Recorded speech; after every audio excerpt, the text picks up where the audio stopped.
Tung tung.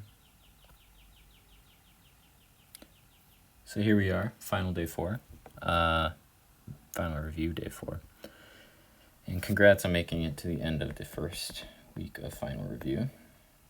Hopefully you're all still with me. So today we are covering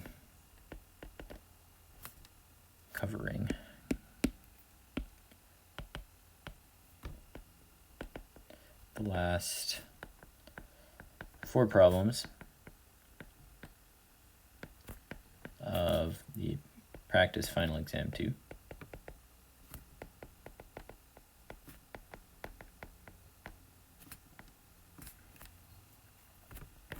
Sorry if you didn't like the first 4 problems on this practice final exam. I made them really tough, but I like to give you guys the tough problems before hopefully somewhat easier problems show up on the actual final. I don't think these last 4 problems are nearly as hard, so hopefully it's a quick lecture and hopefully it all makes sense.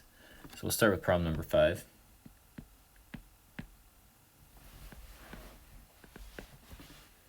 It introduces our function f of x equals x plus 4 divided by x, and then it asks the question, is there a relative minimum, if I can spell, and it says if so, what is it?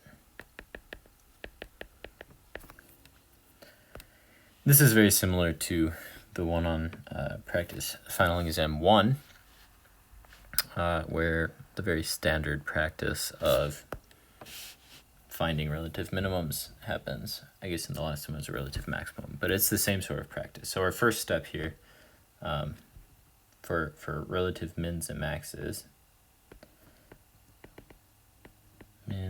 maxes always occur at critical points. So this first step should be to find the critical points.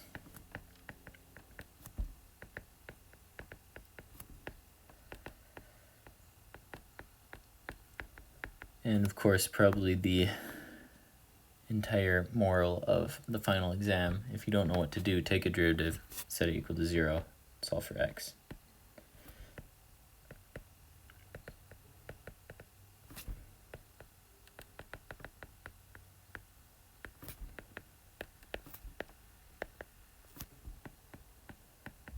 So that's how you're going to find critical points, and then, just as with final exam number 1, we have to guarantee that this is indeed a relative minimum.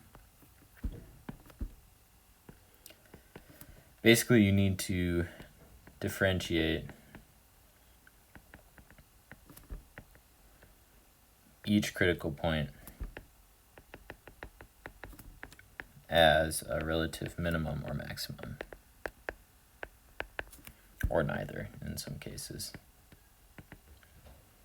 And the easiest way to do that is going to be by the second derivative test.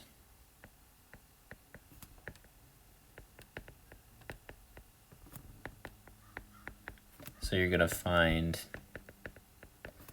f double prime of x. You're going to check if f double prime of a critical point is negative, or f double prime critical point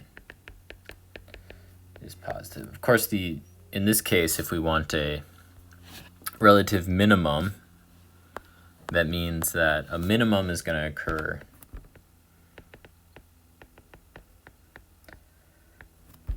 on a U-shaped graph.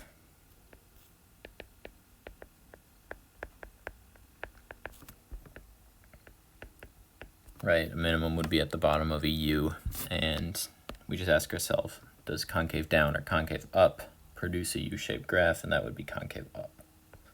So we need concave up, also known as the second derivative of our critical point, needs to be greater than 0. It's going to give us a concave up graph, which would give us a relative minimum. So that's what we want here. We want to find f prime, set equal to 0, solve for x, and then we might get 2 answers for x, might get 3 answers for x, or something like that. We need to check which one of those gives us a second derivative that is positive.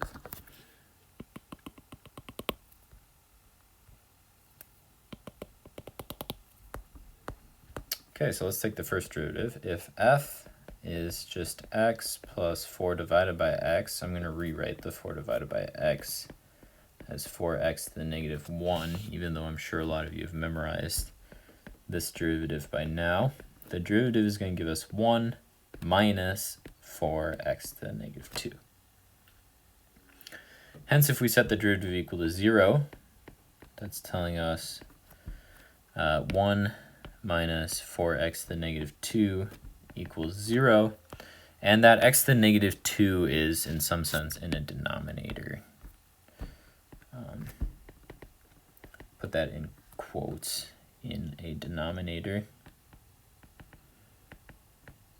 So we're going to get it out of the denominator by just multiplying everything by x squared.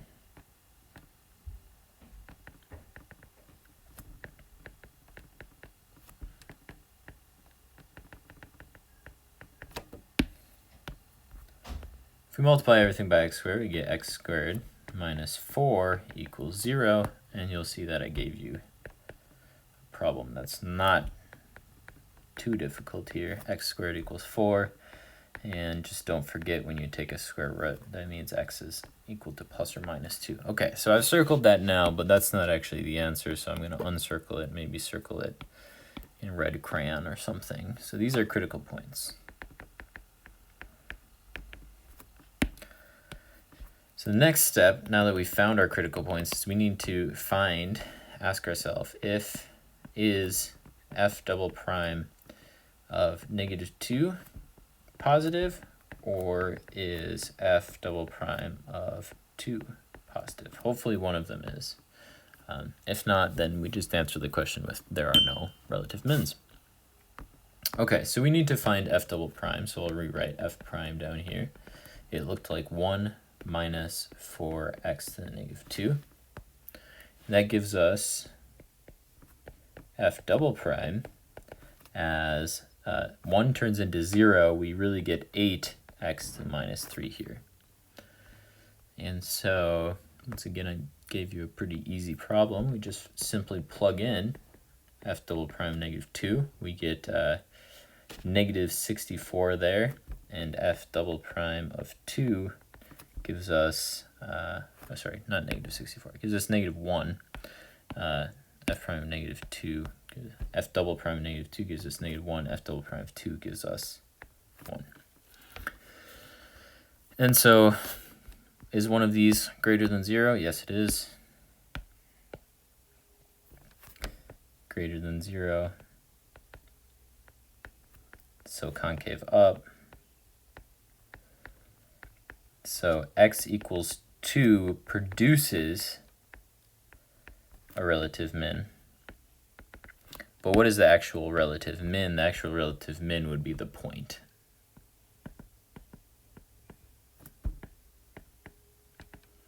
Is the point 2 comma f of 2, and if we want to evaluate that out, that's 2 comma x plus 4 over x, 2 comma 4. So there you go, and that's the answer that the exam gives as well. So we're good to go on that one. Very straightforward. I'm going to try to put at least a few very straightforward problems on the final so that I can just test whether or not you manage to take derivatives, set them equal to 0, and solve for x. That's a pretty important thing. So let's do problem 6.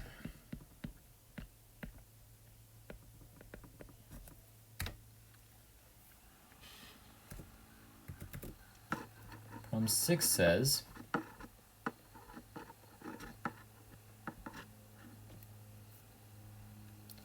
let f of x equal x squared and g of x equal 6 minus x. The question is, what is the total area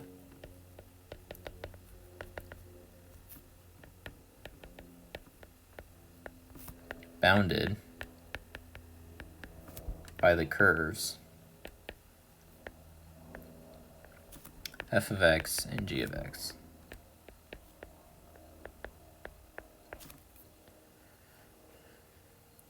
And so this is a problem that we've learned how to do recently. It always comes down to the integral of the lower intersection point to the upper intersection point of the top curve minus the bottom curve.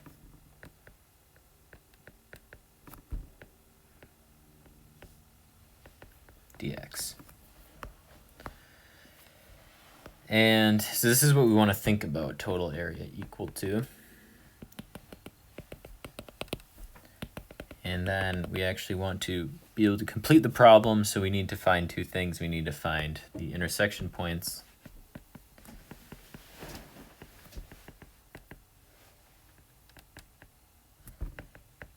and preferably you're going to do this algebraically because that's where the points come from. And secondly, we're going to determine which curve is on top and which is on bottom.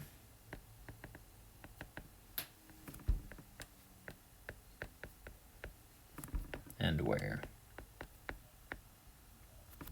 Remember, if they switch directions, if one is on top for half of it and the other is on top for the other half, you have to split the integral there. And then step 3 is to actually calculate the integral.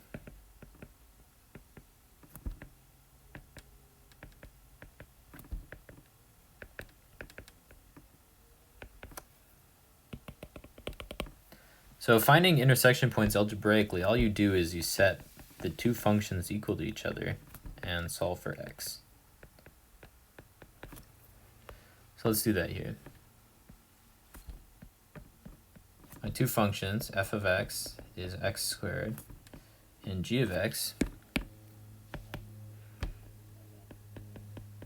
is 6 minus x, so we end up with x squared equals 6 minus x. Solve for x. Okay, so solving for x, let's bring everything to one side, make our lives easier. X squared plus x minus 6 equals 0. This one's actually factorable. Go ahead and use the quadratic equation if you are worried about factoring. In this case, it's not impossible. It factors into x plus 3. X minus 2 equals 0, so x equals 2 and x equals negative 3 are intersection points.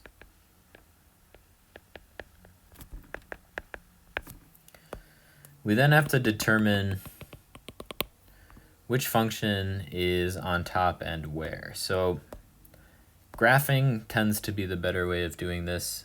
Go ahead and open up your calculator, graph a few points. I'm going to give you easy functions to graph, so don't worry too much about these. So f of x equals x squared. It's a parabola. Everybody should know that. G of x equals 6.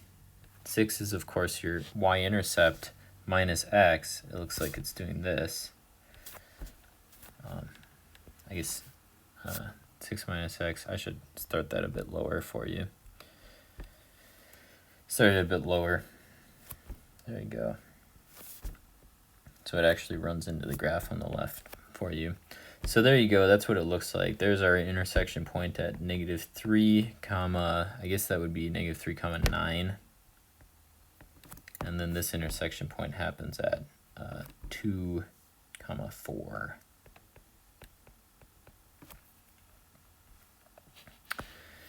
And this, not that you ever have to draw it out, but that's the area that we're attempting to calculate. So what is our top curve?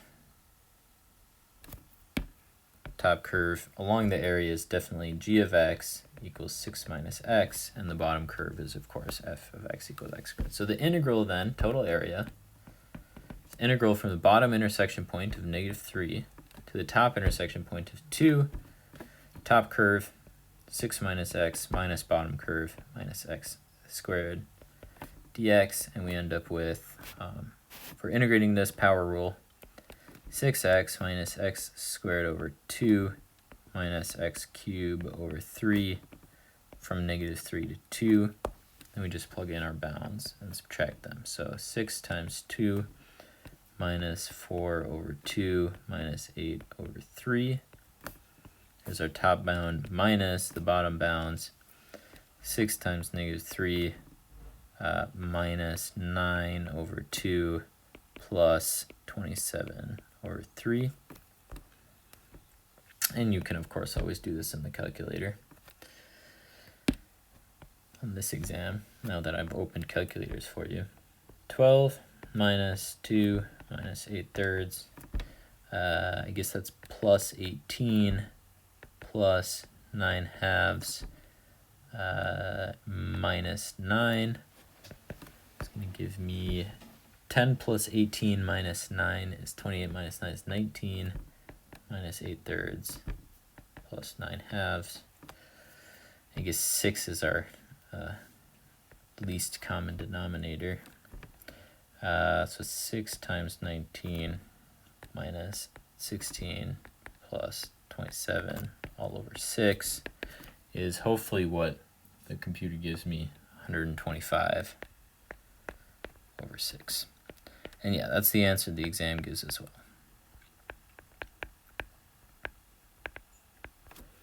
So we're good to go there. Pretty straightforward. Find the intersection points, find the top and bottom functions, and then evaluate the integral. All right, problem 7.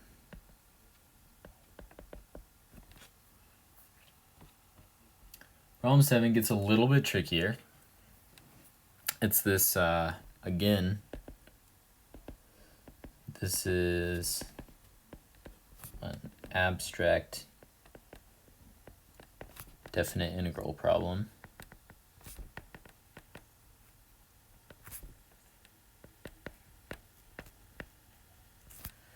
It says let f of 0 equal a, f of 1 equal b, and further, the integral from 0 to 1 natural log of f of x dx equals 0. It says, question, what is the integral from 0 to 1 of x f prime of x divided by f of x dx? So this is a little bit mean of a problem, but as we always want to approach integral problems, if you don't know initially what to do with an integral problem, they're always going to get solved.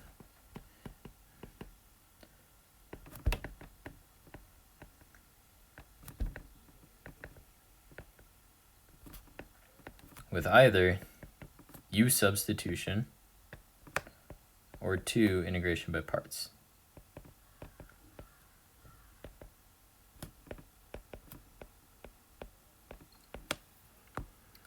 So u sub, you'll remember, I think I mentioned this yesterday, is where you can find a function and its derivative in the problem. And integration by parts is when you have two functions not closely related multiplied together.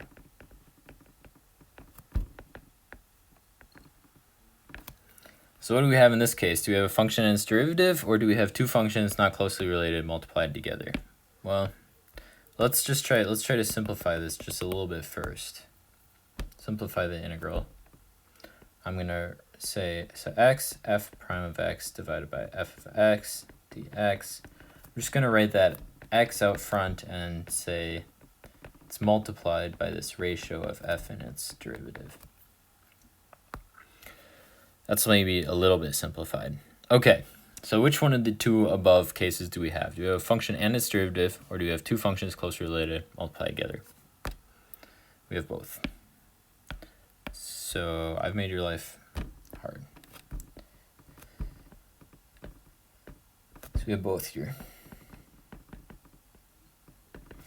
And of course, there's no reason why you can't perform a problem that contains both u sub and integration by parts.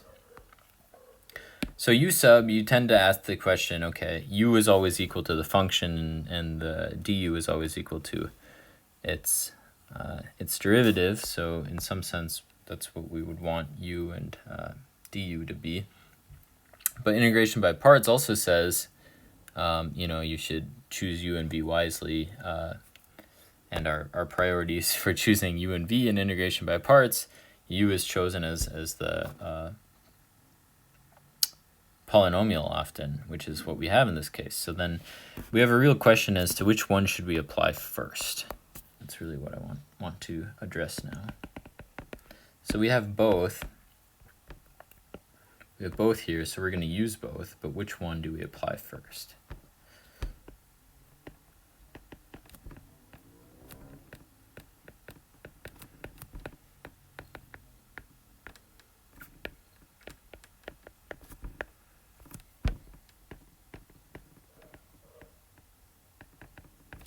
And actually, the answer to this question is always the same. You are always going to apply integration by parts first.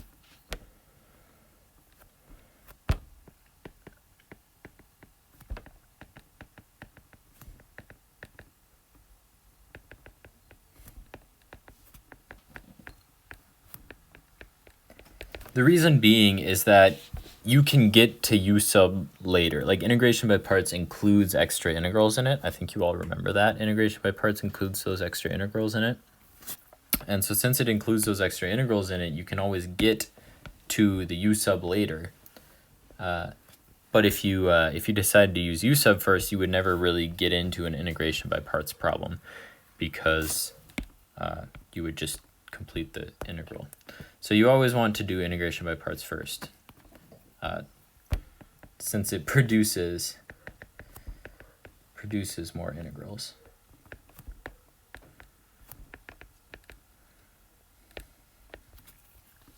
All right, so that's what we're going to do here first. So integration by parts.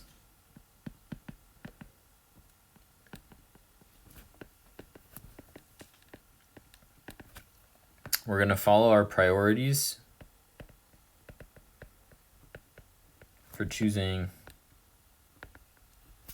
u. So priority number 1 is still the natural log of x if it exists, but in this case it does not exist. Priority number 2 is a polynomial. And that one indeed does exist. Polynomials like x to a certain power or some sums of x to those powers. So here we have x to the first power, and that's what we're going to use. So u equals x, which means dv equals everything else.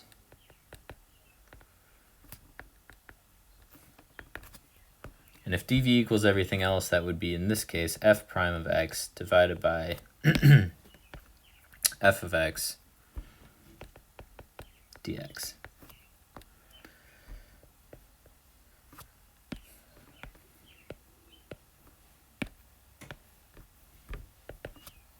Okay, so then we need to find du, which in this case would just be dx, and then v is going to be the integral of dv. But what is the integral of dv here? That's the integral f prime of x divided by f of x dx. And this is what I meant to say. This is what I was saying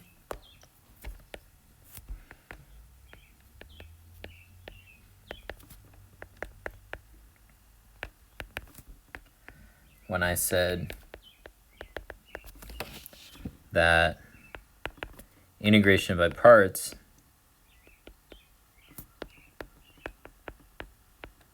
produces more integrals.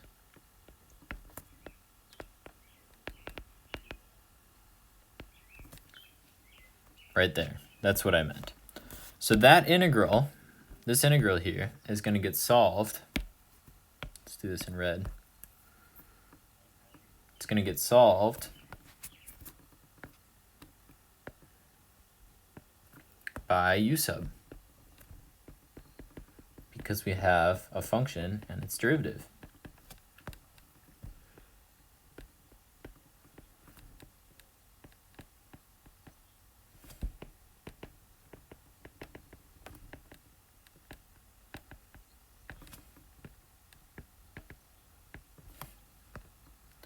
If I do u sub, it's pretty clear that u should be equal to f.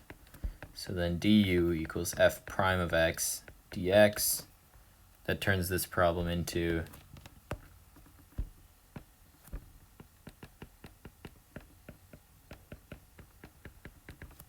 integral 1 over u du, also known as natural log of the absolute value of u, also known as natural log of absolute value of f of x.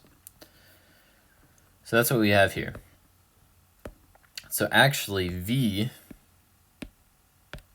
I'm going to rewrite u equals x, du equals dx, dv equals, in this case it was f prime of x divided by f of x dx, which means v equals the natural log of the absolute value f of x. So then when we do integration by parts, our integral here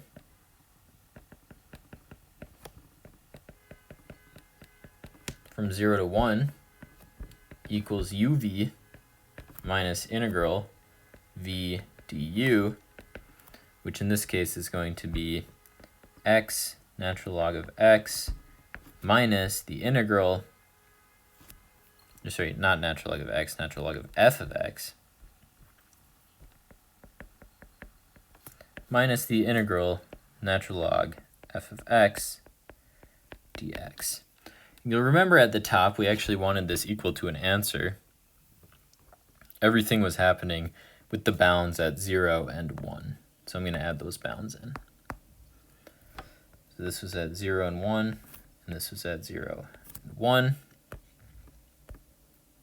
So if I'm evaluating at those bounds, what do I get? I get natural log f of 1 minus the integral from, I'll add that 0 in.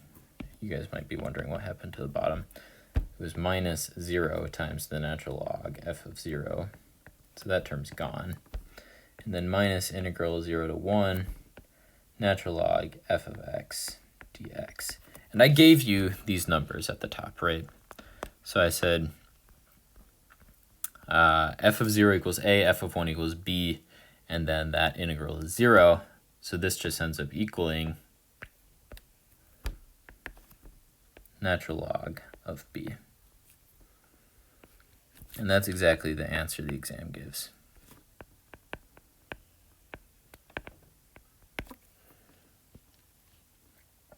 Okay, we're almost there. Just one more, and then you're done with week 1.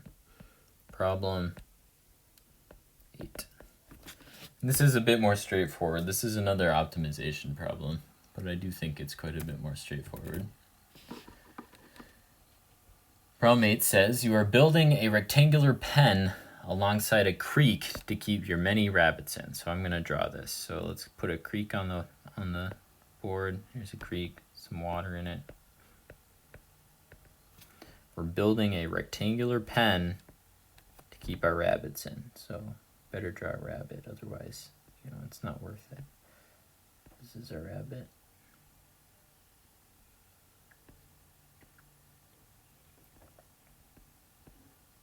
Big fluffy tail. All right, so we're building a rectangular pen to keep our rabbits in. You know that you need at least 288 square feet feet of area fenced in. Area must be 288 square feet. What is the least amount of fencing you need to buy to enclose the pen?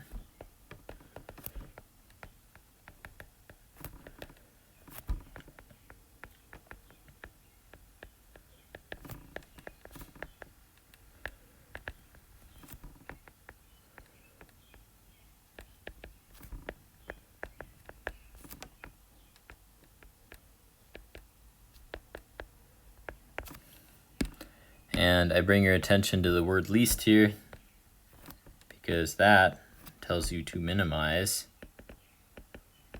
the amount of fencing, also known as an optimization problem.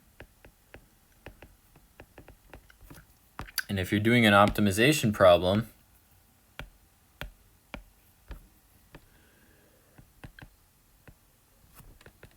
you better take a derivative, set it equal to 0, and solve for the variable.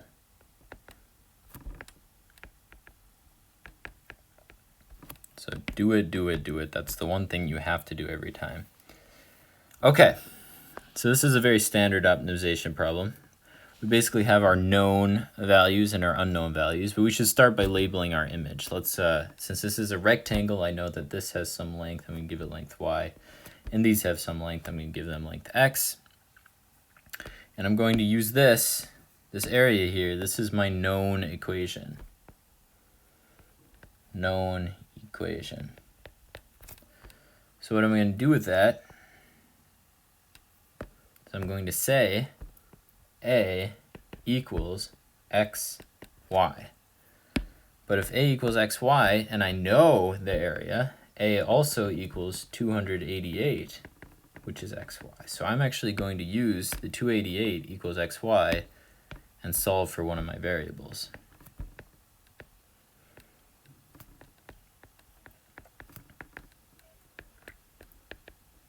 This is one of my steps, right? This is step 1. Well, I don't know which step it is, but it's one of my steps, is solve for one of the variables with the known equation, using the known equation.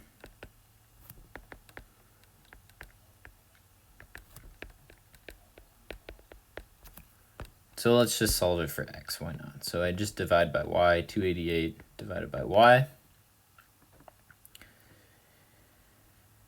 And then I need to ask myself, what am I actually trying to minimize?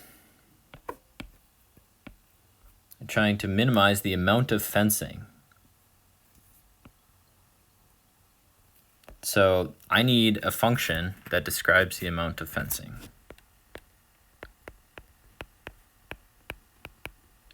Function of x and y that describes the amount of fencing.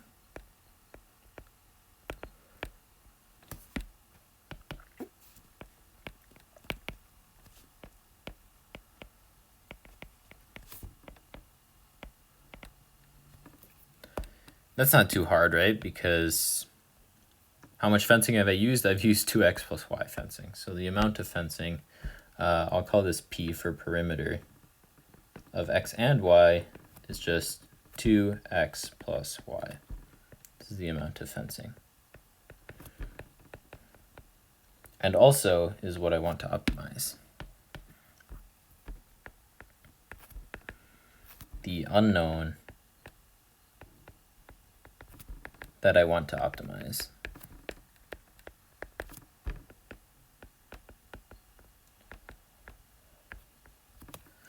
So we have another step. So another step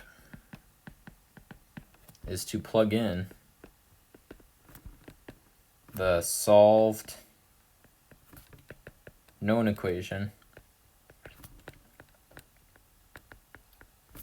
into the unknown equation.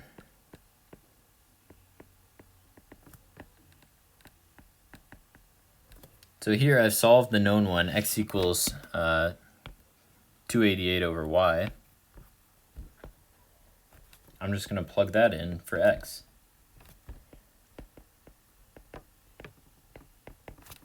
And when I plug it in for x, my unknown equation just becomes a function of y. So it becomes a function of y, and now it looks like 2 times 288 over y plus y. Another step, most important step, take a derivative. Set it equal to 0. Solve for y. So here I'm going to take a derivative. I'm going to rewrite it as 2 times 288 is 576. Also known as 576 y to the negative 1 plus y. So if I take a derivative here, p prime y equals negative 576 plus 576y to the negative 2 plus 1 equals 0. This is the set equal to 0 solve for x part.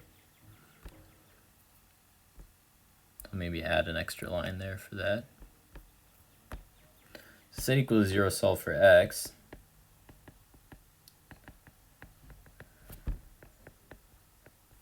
I'm just going to have 1 equals 576 y squared, or y to the negative 2, or y squared equals 576. And it might not seem like 576 has a square root,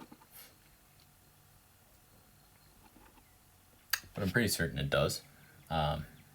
Just try 24 squared. Use your calculator to calculate that one out for you. 24 squared.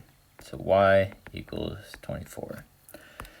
Now I asked technically for the least amount of fencing, so this is not the answer yet.